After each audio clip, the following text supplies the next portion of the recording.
Southeastern Bow Hunter Podcast.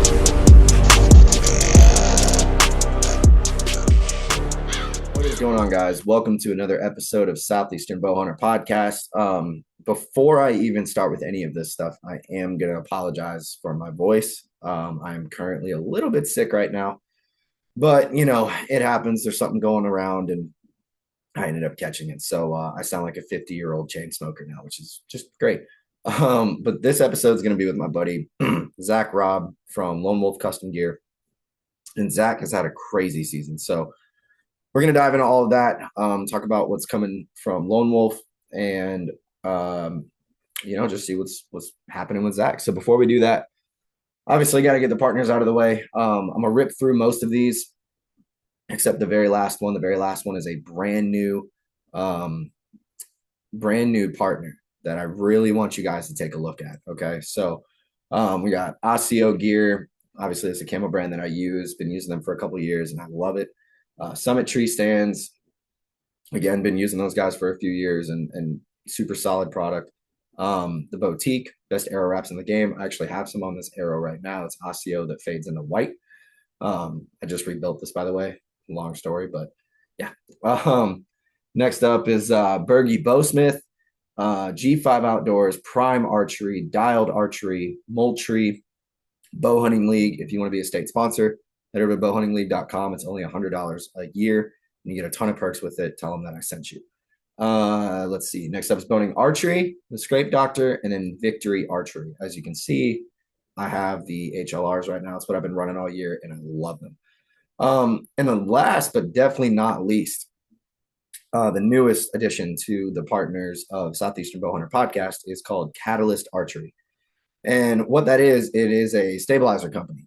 And dude, I'm telling you what, Brian reached out to me a couple weeks ago and was like, hey dude, we really would want to work with you guys. We like what you do. And he offered to let me try out some of the product. And I'll tell you what, I've been using a front and back bar for the past 2 years, and I kind of it was a mix. It was a mismatch of just, a couple stabilizers I had laying around the house. And I'll tell you guys, these stabilizers I got from Catalyst are amazing. I'm running a 10-inch front bar and an 8-inch back bar. Dude, totally different feel with the bow. Much better balanced. And the greatest thing about Catalyst is you can get that high quality of a product for not a lot of money. Like the most expensive set or expensive kit that they have is $115. So Brian made that, kind of with the bow hunter in mind. You guys know a lot of the competing companies, but just a lot of companies in general, everything's getting so expensive. And Brian basically didn't want to come out with a company that just charged, an arm and a leg like everybody else does. But he found a way to be able to have a top-notch quality product for just a very affordable price. So if you guys want to try them out, head over to catalystarchery.com. Use our promo code SEBH10, saves you 10% off. Excuse me. That is going to be in the description below, along with their link to the website. And, everybody welcome Catalyst Archery to the team. Before we get started with Zack, you guys know I always have to talk about our Lord and Savior Jesus Christ. That is a very, very important thing to me when it comes down to this podcast and using this platform to spread the word. For those of you that are struggling with stuff, I mean, we all struggle. We all fall short of the glory of God. And, I cannot tell you guys how amazing it feels to have Jesus as the one that catches me when I fall. He said a righteous man falls 7 times and gets up 7 times. I don't feel righteous, but the Lord says I am. So if you feel like there's a hole in your heart, or you feel like there's something missing in your life, give Jesus a shot. I mean, I can tell you won't be disappointed. They call him the Prince of Peace for a reason, because since giving my life to Christ, I've felt so much more peace in times of stress. I mean, there's things going on behind the scenes that, I don't know how I'd get through it without him. So yeah, I really hope that, this message, even though I sound terrible, I hope this message reaches all of you, and I hope that you guys just give him a shot. That's all I'm asking. And if you do, and you give your life to Christ, and I'll tell you this: if you do it, don't expect your life to get any better. And what I mean by that is you're going to go through trials. But when you go through those trials, you know you have Jesus to lean on, and they're much easier to go through. So have to give all the glory to God. Yeah, I'm so thankful for that. Yeah, so that's the intro. That is everything. For those of you that don't know, I think next month we are going to be joining the Sportsman's Empire. So if you don't know what that is, it's podcast network. We're going to be under their umbrella. I'm very excited about that. And yeah, go check them out on Apple and Spotify. You'll be able to hear my show, a bunch of really awesome shows, and yeah, just a good group of guys. So yeah, that's the intro. I know Zach is waiting on us. Hopefully my voice doesn't give out during this, and let's get it. The man with the mustache. We got the man that knows how to kill big bucks. Sometimes. Yeah. Hey, this year you did. This year was good. This year was We good. got Mr. Zack Robb from Lone Wolf Custom Gear back on here again. And dude, we'll just dive into it. You had a hell of a season this year. Yeah, it's not over yet, but I've definitely kind of hung back a little bit lately because I've hit it off with a hell of a start. Best year yet for me, especially with the bow. Yeah, no complaints here as far as my season goes, it's wild. Because while it's happening, you think you're just chasing yourself in circles and don't always feel like you're in the game, but it happens quick and can turn around in a second. So yeah, I literally just had that happen this week where I was telling my buddies, I was telling my wife, I was like, man, either all the bucks I was hunting have disappeared or they're all nocturnal. There's nothing I can do. I've door knocked, I've done what I can. I cannot seem to land a spot that either someone's not hunting at or they just say no outright, Yeah. And so I switched it up a bit on my bigger spot, decided to set a camera up over on the back end, which is like this ridge top. Yeah. And dude, the first night there was a solid 10 point that showed up and I saw some scrapes walking out, like fresh scrapes, which I wasn't expecting. And then just this morning, one of my target bucks showed up in my other spot. So I'm like, dude, it ain't over yet. Like it can still happen. So, I can tell you here from experience, but also just witnessing everybody in the season around me. So that second week of December is one of your best times to kill a mega giant. Really? Yeah, so you can't see him here. Well, no, you can. This guy, that was December 16th. Yeah, he's second rut. I had no idea he even existed, and he showed up. I killed him 3 days later. Oh, wow. It was it's a good time of year. They leave their core group area when they think they've been through all the does there, and they start searching a little wider and make themselves present. So especially if you've killed a deer in your area, something's coming in there to check it out. And it seems like in the mountains especially, they'll cruise farther and be a little more bold. Plus your visibility is a lot better. So if you're a rifle hunter, that visibility in December is obviously better, and they just move better. Now, with that said, the first 2 weeks of November has been killer for me the last 3 years. So I'm not taking anything away from November, but don't count yourself out because December is one of the best times to kill a giant. Yeah, well, like down here, it's been kind of weird, man. My hold on. God, I'm sorry. Yeah, one of my spots, I think when you were on last time, I had a spot that had like 8 different bucks on it. And it was so weird because it was like late October. They just all disappeared, but one of them, right? So I'm like, maybe it's pressure, maybe it's this, maybe it's that. Come to find out, our acorn crop here has been insane, like more than it's been in probably since I started hunting.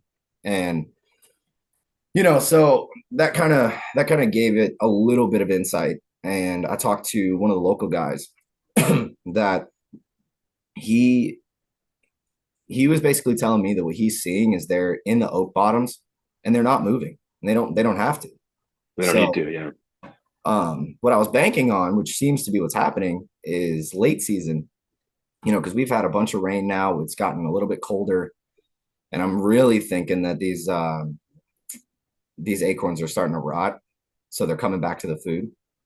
And that's kind of what I've been seeing. I mean, that one buck I told you about showed up this morning.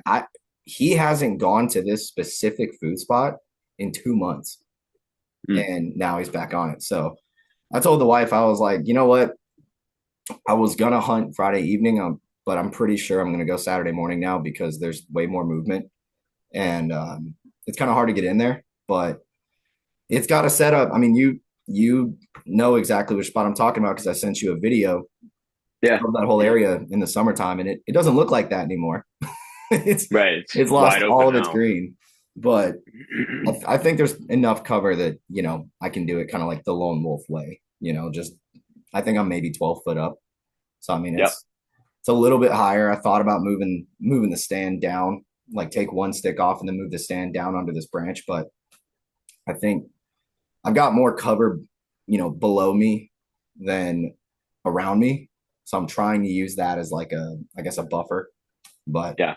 I'm new to this whole hunting low thing, which we'll touch on later. But I want to hear about. All right, so you've killed 2 bucks this season, right? That's right. Yeah. Both of these guys right here on the Okay. table. So I want to hear the stories on these deer. Okay. What is the story on the left? The buck to your left. To my left, this one. Yeah. All right. So this one, I'm going to do this one first. Okay. All right. So this guy here, I got no history with him. This is luck in a complete nutshell, and there's no two ways about it. So I was on a property. We actually were doing some work on the property, and I was there, and I seen him chasing a doe. This was October 28th. He was dogging a doe and went down into a ravine. So I grabbed my bow and kind of took off after him to get a better look. And as I'm standing there, I see the doe turn around, and she started working her way up. And I said, "Oh, it's time to find some cover and make a plan." Yeah. So I got behind a big tree, and slowly she started working her way up that ravine and coming back towards the same route that they took to go down in this little valley. They were coming back up. And when I kind of saw the defined path that they were taking, she went behind a kind of a large brush pile, and I snuck up a couple more trees and got to what I would think would be in range if everything just happened perfectly. Yeah. And I'll be damned, I think it took about 20 or 30 minutes for it to unfold. I'm sitting there crouched behind a big split tree. There's a big V in the tree, and I was kind of watching him through the crotch of the tree. And it took 10 minutes or so for him to come out and present me a shot where I felt safe taking the shot. So it was 22 yards, and I was on the ground, and just, I mean, it was an absolute blessing. And to start things off, I was feeling really down in the beginning of the season. I had actually shot and not recovered 2 does, which does not happen to me much. I've been battling some target panic and been working through that process to try to overcome that. And then ended up, I feel like I made a good system to overcome that. And this was the first year that I had the opportunity to try to play that out on. And I mean, the pictures are awesome. I took a plug right out of the top of his heart, where all the arteries meet. So it was perfect. The arrowhead punched a clean hole straight through him. And I mean, he went, I think, 40 yards and toppled over. So that was super cool. He's a tight rack 10, chocolate, super heavy, good mass, and ended up breaking 150, which I couldn't believe it. I initially just looking at the frame on him, he's real tight. I was thinking 135 or so. Not that it mattered. Good buck nonetheless, and ended up going 153 3/4. So, awesome way to start the season. And you were at work, right? Yeah. Yeah. Dude. Yeah. That's I mean, it's not the good love story that I'm used to. It's not the hard earned buck that I'm used to. Yeah. But when the opportunity presents itself and the good Lord gives you a chance and you can make up for it, I'm Take gonna it. take that. Because yeah, that's never happened to me before. I've never killed a buck like that off the ground before with a bow. But I was prepared. I'm always prepared. Yeah. So that was super cool. Great way Now, to is that start the the season and deer? get some confidence back. Is that the deer that you were featured on Osseo with? No, No. nope, Okay. no. So this was the starter Yeah. for my season. But I didn't feel this was a great confidence booster and felt really good, but it wasn't what I was craving. Yeah. I like I like the deer that take effort and a good amount of stuff. I really do. I've never done this to do it the easy way. I've always kind of done it the hard way. That's why we stick to archery. And I've been pursuing some traditional as well. So I don't know. I like the challenge aspect. I like the chess match. And although that was super fun and I would do it again, that was just a confidence booster that kind of put me back on my feet a little bit, which was much needed at the time. Yeah. This one here, actually dwarfs it. So Dang. this guy is a much bigger buck, and his frame is like it's not even close. Good Lord. Dude, that's insane. Um, You couldn't yeah, even tell when they were laying on the table, but now seeing them side by side, I mean, yeah, my and God. honestly, you know, I've heard people say, "Oh, pictures don't do them justice" or anything like that, and this is the first one I can honestly say, like, yeah, pictures really don't do this deer justice at all. Yeah. Um, he ended up going if his brow wasn't broken, 152. So he's like right at 158 right now. Um, and yeah, just this was unreal. So I had a short trail camera video of this buck. I mean, look at the cage, the Oh frame. my God, dude. That's Yeah, insane. G2s are just shy of 13 inches. Good Dude, mass he's on like them as wide too. as your chest. That's Yeah, insane. no, yeah, it's a That's dang. a huge deer, man. Um, for Virginia mountains, this was hard earned. This is what I was after, right? Yeah. So three years ago, I actually had a video of this guy coming up like a ravine, a creek in a ravine, and man, when I saw the video, I was like, that's my target. That's Yeah. what I'm up here for. And I looked high and low all over that mountain, scouted several 4 mile loops up and down and around, looking for sign to give me any kind of confidence to hunt this deer. And I never found anything that I liked. So I pursued other deer. Ended up having, some other deer. That may have been the year I killed the buck and the bear together. I'm not sure, but it, it was big enough that it kind of rattled my brain and was always there. And I just never had anything to go off of. Never had another picture or video even. Hmm. Um, And I think that's because he was living on a property below us that we don't have permission on. Yeah. And he just kind of poked his head up into our chunk briefly. Now, it's come to my attention since I've killed him.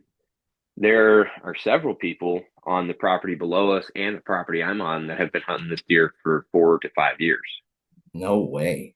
Yeah. So Dude. um, this deer, I think he's going to be. I got the teeth, and I'm gonna send him in and get him aged. He was like 200 pounds, gutted. He was huge Jeez. body. The head was giant. Yeah.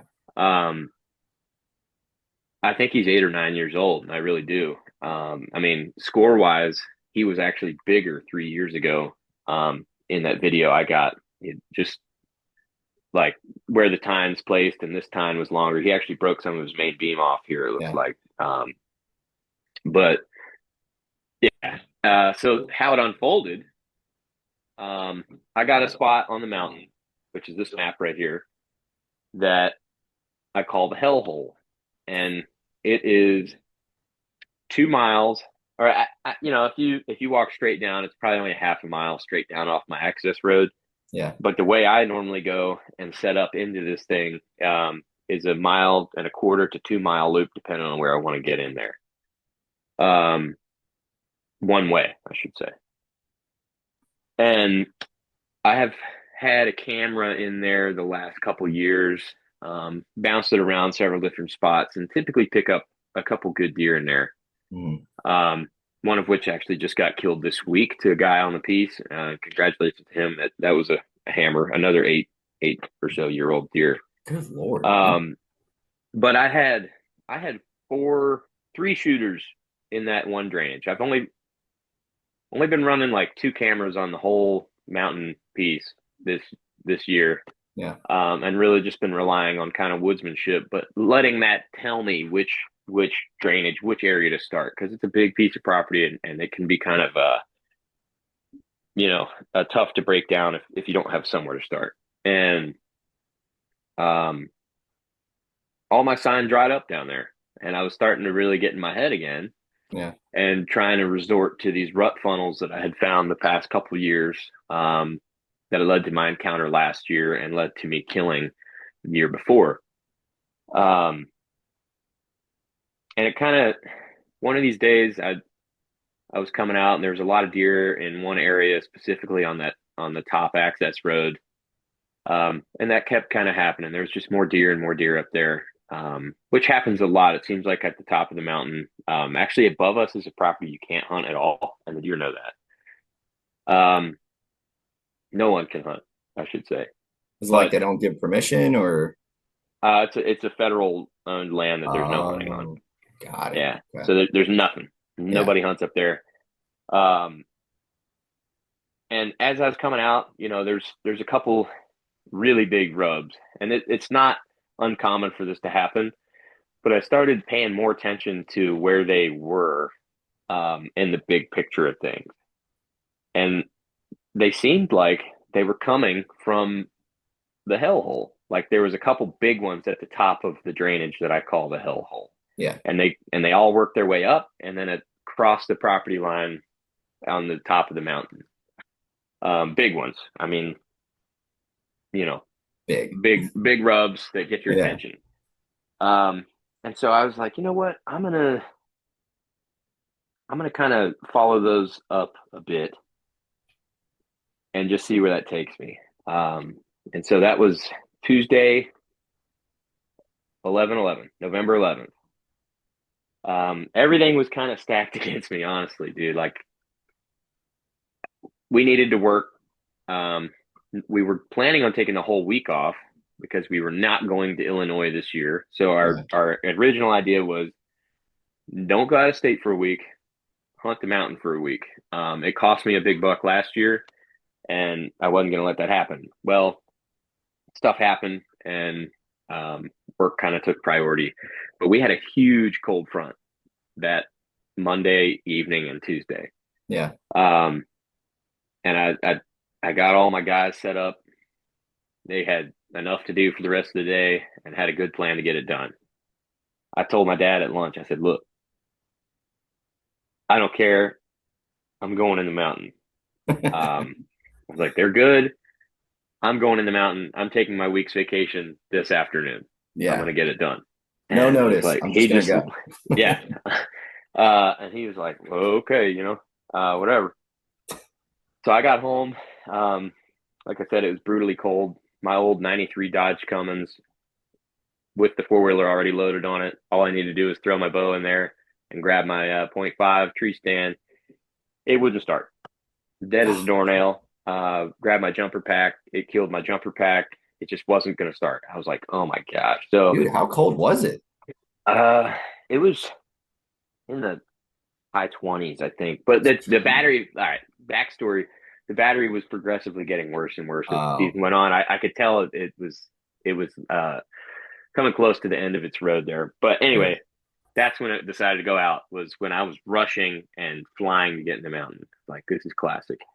So I threw all the tools off the back of my work truck and backed it up to the 93, pushed the 4-wheeler on there, pushed the ramps on there, threw all the stuff back in and hauled ass.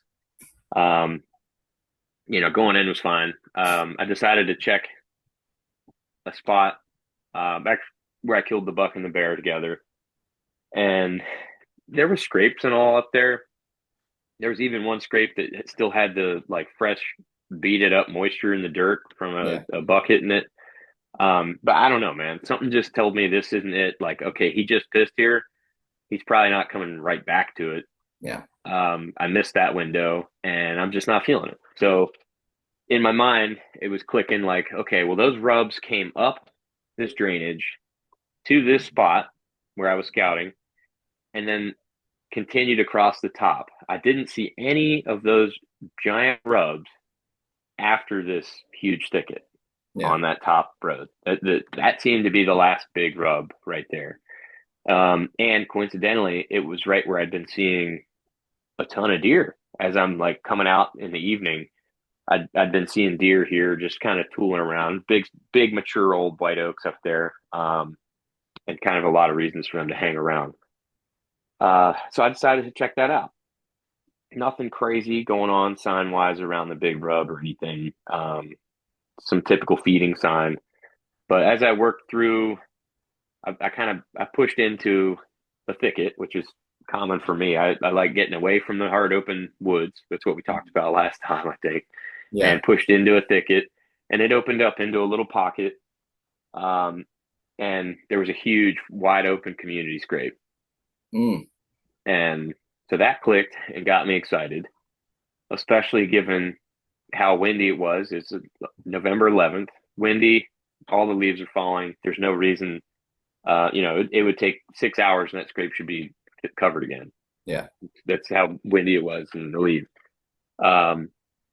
And more than that, knowing that the deer density in that area has been good and looking at kind of there's like a cross of trails in that same area, where you could tell with the leaves being so freshly fallen that they had freshly been kicked up.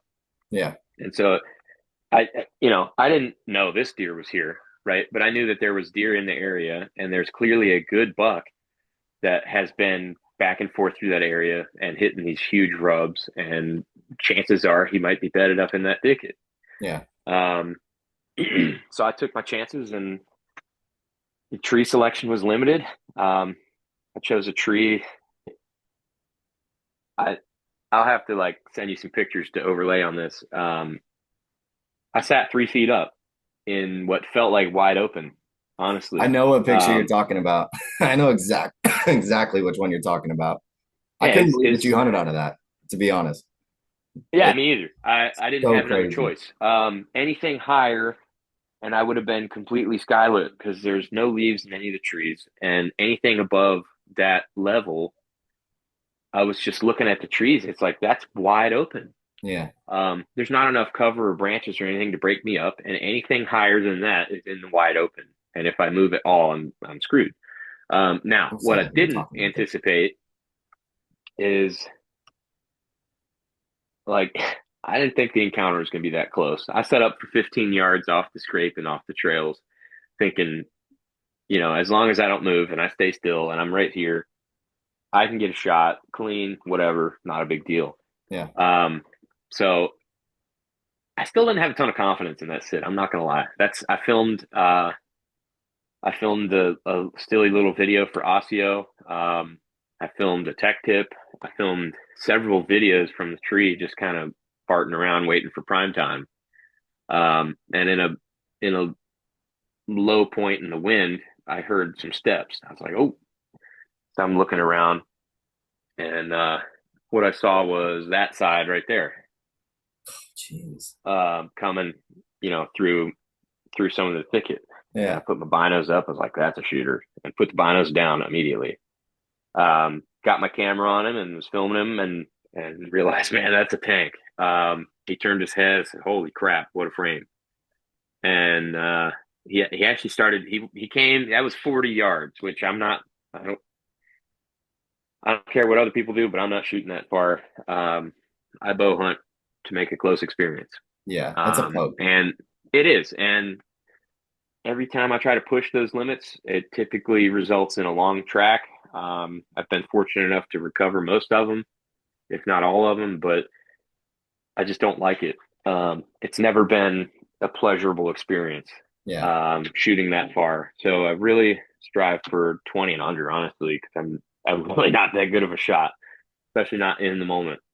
Yeah. Um, and so as he's kind of working away, I pulled out a grunt tube. I've never grunted a deer in my life. Dad randomly 2 weeks earlier had bought me a grunt tube and said, "Here, I got this for you. Supposedly it's the best." What I was was it? like, uh, shoot, some mercenary thing. I Hmm. can probably find it pretty quick. But I pulled it out. I got my hand on my bow and I pulled it out, and with one hand I'm trying to operate this thing. And it was it was on doe bleat. So it was like, ah. I was like, so I'm sitting there just like, you've got to be kidding me. I'm Yeah. daggone it. And I switch it over, give a couple grunts. He paused and he started to take a couple more steps. And I hit it again. This time three short grunts and then a long breath. Hmm. And dude, it was like chilling to see his reaction. He immediately stopped, turned, and went right back down, straight the way he came, and then turned and immediately ran straight to me. Wow. He paused at probably 12 yards and cocked his head up, and he looked right at me, man. I What? mean, right at me. And I just kind of had my, I didn't move. I had my hat built down, and I was watching him through my camera, and I didn't move at all. And right then and there, I was thinking, I'm screwed. I'm gonna have to try to pull off a shot. Yeah. And he put his head back down and kept trotting towards the. I was butt up against the thicket, so I think he didn't see what he wanted to see. So he's going to charge into that thicket and whip that deer's butt. Yeah. Had to be. And as luck would have it, he went. He got to 5 yards straight at me, and then quartered and started to break. Angled down in front of me, which was perfect. The way the wind was blowing up the mountain and diagonal, so Yeah. he went straight upwind of me, and he didn't cross my tracks yet. But at 5 yards, and he angled, I knew that if he stops, that's going to be my only chance. And he kind of turned his head down the mountain a little bit, and I just pulled it back and let it rip, and it buried. I knew as soon as I hit him, it was game over. Smoked him. He ran about 30 yards and piled up. Bro. Um, it was awesome. So I call my wife. I say, "Hey, I just nailed a giant, possibly my biggest deer ever." Um, and so she was excited and was going to make a plan to get the kids up there to come with me to recover him, which is really exciting. And right after I hung up the phone with her, I'm sitting there just kind of, I'm basically high on life with this, knowing I just shot a corker, you know, Yeah. uh, and here comes a doe right down, right down. And as she's got to 7 yards, I'm knocking an arrow and putting my release on. She gets to 5 yards, thumped her right in the heart. She ran 30 yards and toppled over. And I'm just like, are you kidding me right now? Dude, that's This is insane. unreal. Both of my arrows were 3 feet apart. It was it Wow. was crazy. And yeah, I I mean the mean, recovery was easy. They both went 25, 30 yards. The dude, hardest what was part, going through your head though? Like let's backtrack just a minute. You had a giant buck 5 yards from you. And yeah, then like what was going through your head? Because I mean, I think the closest I've seen a big deer when I've been in the woods is maybe 15. And I'm freaking out when that happens. Like at five so yards, 3 foot off the ground, you're eye level with this guy. yeah, pretty I much. mean, that's insane. Yeah, it was wild. So I have this funny thing where like when it's game on with these guys, I'm in zone. It's kill mode. Um, and so there wasn't anything going on in my mind other than don't So move until it's time. yeah, Because I knew there would be so many ways I could mess that up. And it all revolves around rushing. yeah. You know, luckily I've had enough encounters now, and all these things take time and practice, but I've had enough encounters now with good deer or bucks in general, deer that you want to shoot. Mm-hmm. Doesn't matter how big it is. If you want to shoot it, it matters how you handle the situation, and that takes practice. But I've had enough of those that kind of either went wrong or almost went wrong to now I know how to apply those situations when it's happening. Like, I could have pulled for a frontal shot. I could have put a quarter two shot, but Yeah. I knew as long as I don't move and I let him get by me, I'll get a quartered away shot. I'll get a broadside shot. I'll get a much more favorable shot. And that it's going to be okay. Let him get there. Don't force it. Yeah. And that mindset has helped a lot. Because I know several people this year that forced shots, and it resulted in long sleepless nights and just unfortunate circumstances. So if you can let him get by you, or at least give you a better shot, you're going to be way better off than just trying to rush it and make it happen.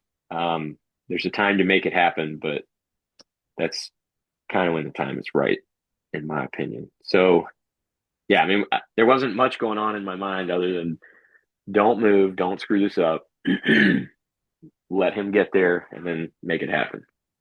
Dude, that's unreal. I mean, it's so funny hearing like how you went about this. And because I mean, I watch a lot of what Cody puts out there in like YouTube and stuff. Yeah. I keep hearing it's funny, like y'all are basically saying the same thing, and it Well, clearly works. I was talking to a guy today, actually about this. It's like my hunt style and Cody's is very similar, and it's sure it's likely because you become a combination of the people you hang around. Cody's a good friend of mine, and I'm fortunate enough to hang out with him a good bit and talk whitetails a lot, and obviously pay attention to his ideas some. But the kind of relentless mindset of getting in and getting after him and being aggressive, that's always been kind of my mindset as well. Mm. And it was more about not necessarily trying to find a reason to hunt low. In the last 3 years, I've only carried two sticks because I liked it in terms of efficiency and climbing, weight, packability. All those reasons is the reason I like two sticks. I can still get 12 in the right circumstances. I can still get 15 feet with two sticks. Yeah. But it's all about what is going to give you the best opportunity, and which, like I said, I'll give you that picture to post. Any higher than I was, you're just sticking out even worse. Yeah. It's like I didn't have cover up high. I didn't have cover down low, but the tree did have kind of a fork in it.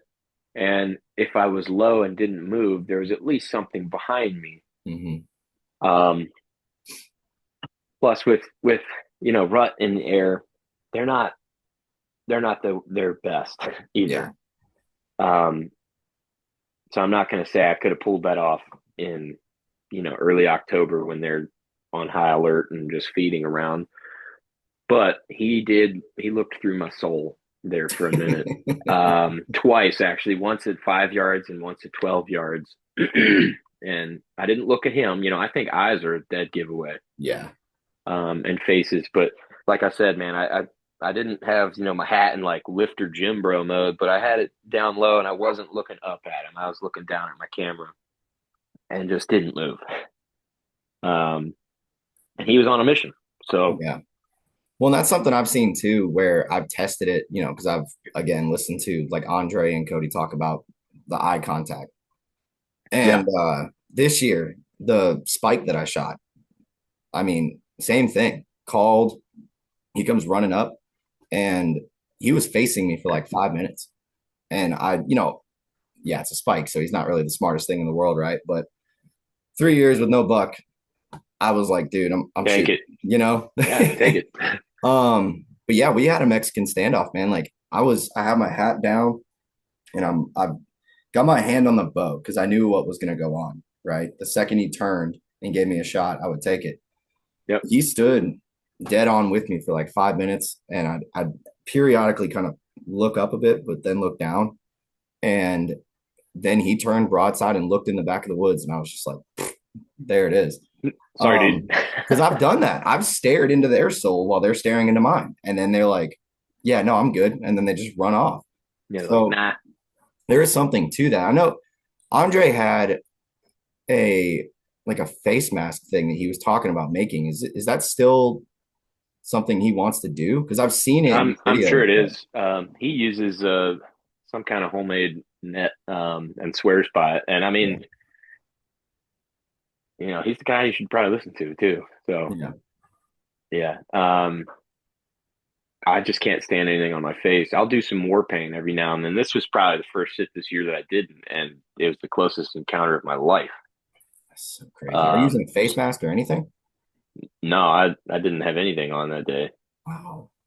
Yeah, I was wearing, my full Osseo setup, My which man. maybe that helped. I'm sure Yeah, it did. Yeah, it's wild. dude. That might be the wildest deer story I've heard all season, honestly. 5 yards at three. All right, so I want to transition into the dude. You're gonna distract me with that, dude. No, man, look at those G2s, brother. I know, man. My God, that's insane. So, all right, before we transition, is that the buck that you were featured with? Yes, yeah, Okay, this one, got it, this one. dude. I was so hyped when I saw that. I'm still hyped about it. Yeah, Uh, yeah, dude. yep. I saw Anytime them I'm having a post that, bad day, just come down here and you're like, yep, right? better. So, all right, I want to talk to you about hunting low because that is something that I told you before we started recording that I wanted to touch on this because I'm about to start doing it. Yep. Because I've had Georgia, all my buddies think I'm crazy for wanting to do it because I've told them I'm like, dude, I'll sit 6, 8, 10, 12 foot up, and just use the cover around me as like, cover, right? Where Yep. I don't have to worry about getting skylined or anything. And their argument to it is, oh, we'll go up, 30 feet and just let the wind blow your scent. And it's like, yeah, but the problem is then your scent cone is so big, Yeah, So that's like right. what's the strategy for hunting low? I mean, what is like I'm gonna be very new to it. So look at it from the frame of I have no idea what I'm doing. What So would you tell me? it's important that you set up in a fashion that is specific, I think. I think if you're going into it thinking you're going to sit in a wide open area and have your 40-yard shots or long visibility, that's probably not a circumstance that it fits well for. If you're hunting a specific deer or a specific trail and you can find a good ambush spot, um, you know, you can have a good setup that, like I said, it can be anywhere from 3 feet to 14 feet up. The pros about hunting at a not ridiculously high height would be, like you said, your scent cone is smaller, so it's a little more predictable. If you have a creek or something, it's funneling down into that creek and going away. If you're on a ridge and thermals are dropping, as long as you're off to the one side, it will drop down. It's not a wider array covering maybe even both sides of the ridge. And you can set yourself up in better cover, I think. Like if you look through the woods, in my opinion, there's like a lower canopy and then the upper canopy, right? And the upper canopy is going to be really high, 25, 35, 40 feet up, where you got all the branches and mature, limbs with leaves and all. And then you got the lower level stuff, either like saplings growing around or even just kind of the little stubby branches off the trees. That's going to be in your 8 to 12 feet. So typically in earlier season when there's leaves, I'll be in that 8 to 12 feet. because you also have to shoot over the other stuff Mhm. um, with leaves and coverage during that time of year. So you want to get somewhere that you can get a shot and have a specific trail that you're hunting. You know, most times I'm hunting a trail, or in a little small opening in the center of a thicket that's 20 yards tops, 15 yards most of the time. Some of these spots I got 8 yards of visibility, Oh and my that's no gosh. joke. I had 4 or 5 encounters with bucks, 2 of which were good bucks last year, in a thicket that my farthest shot would be like 8 yards. Um, and that made me a believer right there. One of which was a deer that I just decided to pass. Um, and he was 5 yards. I was again 3 feet off the ground for that one also. So it's just super cool. And the more you do it and get confident with it, the more fun it is. Like being able to hear deer breathe, Yeah. um, that jacks you up. Yeah. It's fun to shoot deer regardless. But Yes, that is for true. me, the intensity is amplified tenfold if you're on their playing field, um, and trying to outwit them, almost hand to hand combat.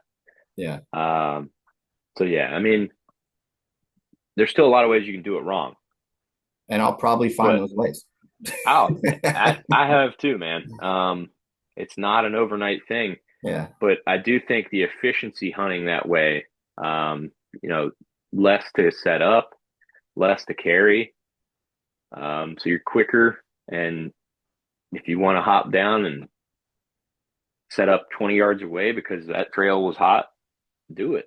Yeah. It's not a big deal. Now people will say like, why don't you just hunt off the ground? People do that. But I do think having a slight elevation gives you an edge, shooting over brush or, stuff like that. When you can see more too. You can see a little more. And like I said, I'm not even hunting large areas, but I can tell you some of these areas that I'm hunting, I would have no shot. I would have to just stab them with a knife as they walked by if I was not a little bit over to shoot over the bushes and all. I mean, I'm hunting thick stuff. Yeah.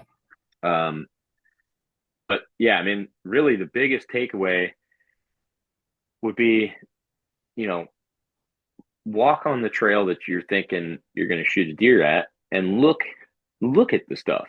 Mhm. Um, you've already decided what side the thermals and wind are going to be beneficial for you. And then once you decide that, go look at it, and there's the big open sky. You want to be below that, Yeah. and that depends on the topography of the trail to where you're setting too.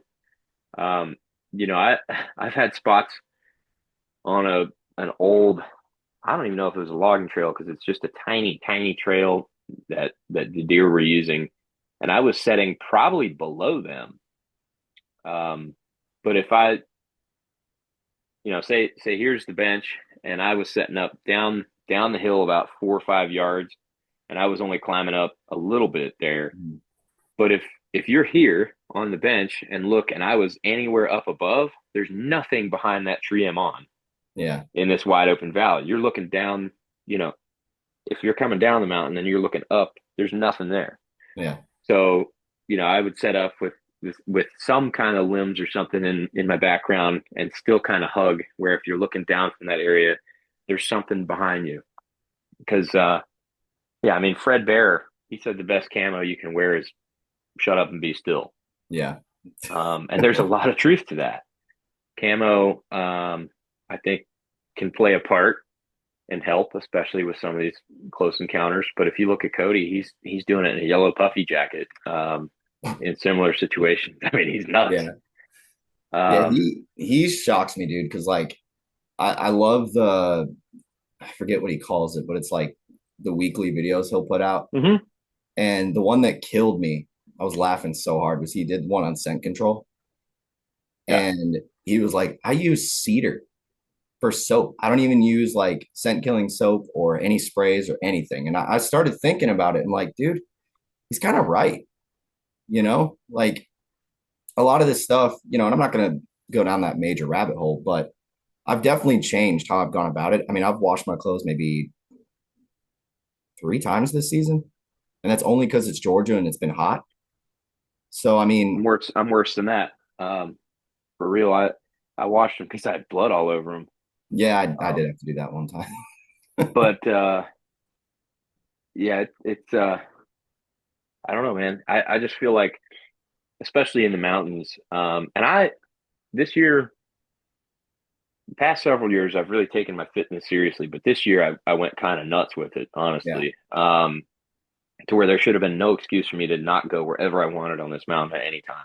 And that's what I wanted. That was my goal going into yeah, this year was if I want to go all the way down to the bottom of the damn mountain and scout my way back up, I'll do it. It's yeah, not going to be fitness or being tired that's going to stop me. Um, but doing that, even in no matter what shape you are, you're going to sweat. And if I spray, dead downwind all over my body or eat scent killing Tide Pods, it's not going to matter because I'm still going to sweat. Sure, they might smell dead downwind, and then also that fat dude that's running around and sweating all over the place. Like you're not going to beat it. yeah, So that's where thinking more critically about your access and your setup is essential to killing. Um, which is why that's probably one of the biggest reasons that I choose selective trails and not just wide open feeding areas yeah, because you can manipulate that spot to where if a deer is on that trail, you got a chance because hopefully your wind is going the way you anticipated, or at least thermals. I can count on thermals up in the mountain more than anything. And if not, you got to also pay attention to, like, I take milkweed for sure and mhm, just keep dropping it and you know just pay attention to it. And if your deer that you're hunting comes in, you need to know where you can't let him get to, right? yeah, So like, and I was talking to somebody today about this. They're saying, well, I need the right wind to hunt that spot and all. And I said, well, there's kind of two ways to think about that. Yeah, wind is important, but it's also important to them too. mhm, So they're in in that area for a reason based on that wind. They want the wind to their benefit. yeah, It's never about you. So it kind of, if you can manipulate a bad wind to work, I think you're better off. yeah, Um, just because, like I said, they want the wind in their favor. Um, and so it's not going to work out for both of you, yeah, right? But if you can set yourself up to where, okay, I got, you know, 270 degrees here of him crossing, and once he gets to here, if I don't have a shot by then, I'm screwed. yeah, Um, or even let's say if we're looking at a clock and there's like 7 to 9 is a shooting lane. Anything beyond 9 o'clock is he's going to catch my wind. You got from 7 to 9 o'clock in that pie to get a shot, but yeah, that wind is still kind of in his favor. He's using that, so you got to pay attention to those kinds of things. And I don't think I just I'm not the kind of guy that's going to wait for the right moon, the right wind, the right weather. If I get a chance to hunt, I'm going to go hunt. I'm going to find a way to make it work. yeah. Well, and that's something I've been honestly struggling with since I paid attention or started paying attention to the wind is like, like the place I'm going this weekend, it's exactly what you just said. There's a certain point that this buck can get to or that these deer can get to. And once they get to that, it's over. I mean, it's Mhm. game over. And I've always wondered, because everyone's always like, oh, you want the wind in your face. But then I start thinking about him like, well, if the buck's smart enough, he's going to come downwind anyway. And how do you know where I mean, yeah, you could, if you have the time to go scout and figure out exactly what trail he's using, fine. You can set up behind it and you kind of know most likely he's not going to get your wind. But I mean, I almost prefer a crosswind because then it's like, that if he's coming from that, and this is just my thought process. So if I'm wrong, tell me. But I like to look at it and think, all right, if the wind is kind of cutting across me, that deer might come in, downwind, but he could be 30, 40 yards in front of me. And he's not going to smell me anyway because my wind's going directly to my right or my left or whatever. And then Yeah, so I think a crosswind is best. yeah, Because he's still catching an angle of that and using it to his advantage. But hopefully, you're set up, and if the wind's blowing this way and he's coming, he's still catching stuff from in front of him, but you're downwind of what he's catching. Right. exactly. So that's my preference, and that's exactly how this played out. I mean, it was still blowing in that direction, in a sense, but he didn't get there before I got a shot in him. Yeah. Um, Okay. So I've been but looking at it that way also, then. you got to pay attention to that wind as well. When they're not thinking about themselves and they're thinking about those doe groups, Yeah. they're going to be, scent checking heavy doe areas, and they're going to be coming in downwind just looking for that. So you need to be kind of set up downwind of where you think he's going to scent check, and then you're golden on that too. So I mean, there's a lot of different circumstances there to work with, but yeah, I mean, more or less, as far as scent control goes, I'm probably the worst at it. But it Aside still from works. well, Whatever you're exactly, doing works. So exactly. I mean, I use the wind and thermals the best I can yeah. to manipulate the spots. But like I said, if I have like it's just totally wrong, maybe I'll look at a different spot. But Yeah. most cases, I'm not looking for the perfect wind, because I think, like I said, they also look for the right wind for them, Hmm. which is never going to be the right wind for you. So I'm going to try and make it work. Yeah. Yeah. So one other thing with like hunting low and all of that, are you, I guess, kind of looking at the gear aspect of it, are you using like a bow hanger, like one of those 3-piece, I guess, Um, fold out kind, or how are you doing that? no, I got so with Lone Wolf we got these sidekicks, Hmm. right? Which it's just a little Oh, deployable hanger there. And it's a leverage thing. So it leans forward and the limb catches that. So it's all built into my stand. So I got nothing else to set up once I get up there. got it. See, that's what I was wondering too, because I mean, I could sit there with the ball in my lap the whole time, but imagine like No. trying to pick it up, knock on, and then it just, I don't see it working that well. How are you going to play doodle jump if your hands are tied up holding the bow? Exactly.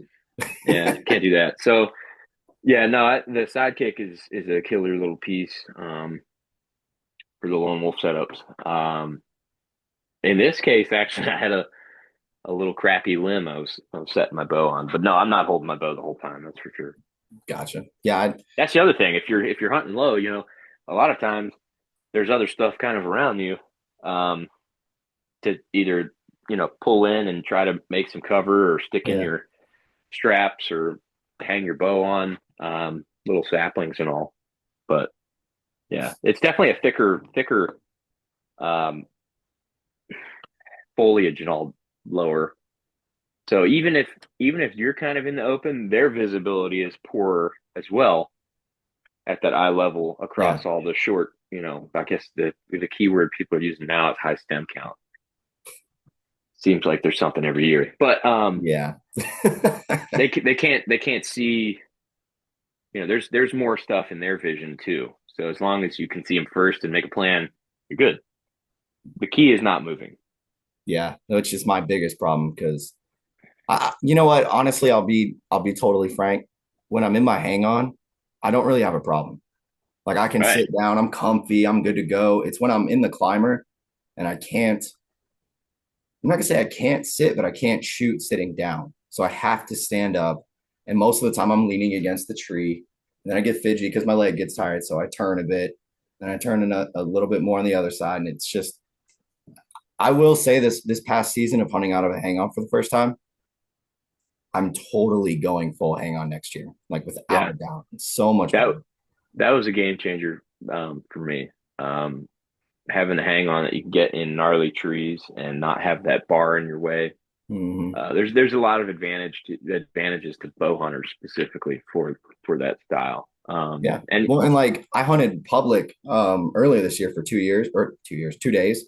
And I took the climber because my hang on's preset and I just didn't, I'm not fully versed in it yet. to the point where I'm like, all right, I'm gonna rip this down and then take it to public with me, and I'll be able to hang it up in the dark and whatnot. But so I took the climber, and having listened to you, Cody, other people that are like mobile hunting and stuff, I was trying to be as mobile as I can. So I went to one spot in the morning, didn't see anything but a pig. And unfortunately, I didn't get a shot because it was a pretty big pig. But I get down, I got to pack the climber up, throw that 21-pound thing on my back, and then I'm walking through and I'm scouting as I'm going. And it just, the whole time I'm like, dude, if I just had a lighter setup, wouldn't be a problem. And it goes into the fitness side of things too, but yeah, it's definitely nice for efficiency and just not having an excuse not to do things. I'll never use anything else. I just, and I would do it all over again. Like if I wasn't involved with Lone Wolf, I'd still bought my first Lone Wolf. I'd still be buying another one. Like, yeah, just a little streamlined piece that gets done. Yeah, is there anything new coming from Lone Wolf this year for 26? Well, you have to stay tuned. Okay. Okay, fair enough. Yeah. Fair enough. Yeah. There's always little things, and a lot of times, even if it's not a new product, there's new updates to products. Because we're always listening and always tweaking. We're all gear nerds at heart. So dude, yeah. I love it. Well, look, man, before we wrap it up, you got anything else you want to tell us about your season? Anything you're looking forward to close it out, or are you kind of just filling the freezer? Well, so that doe I shot 3 minutes after I shot this buck, right? I accidentally tagged her using my last buck tag.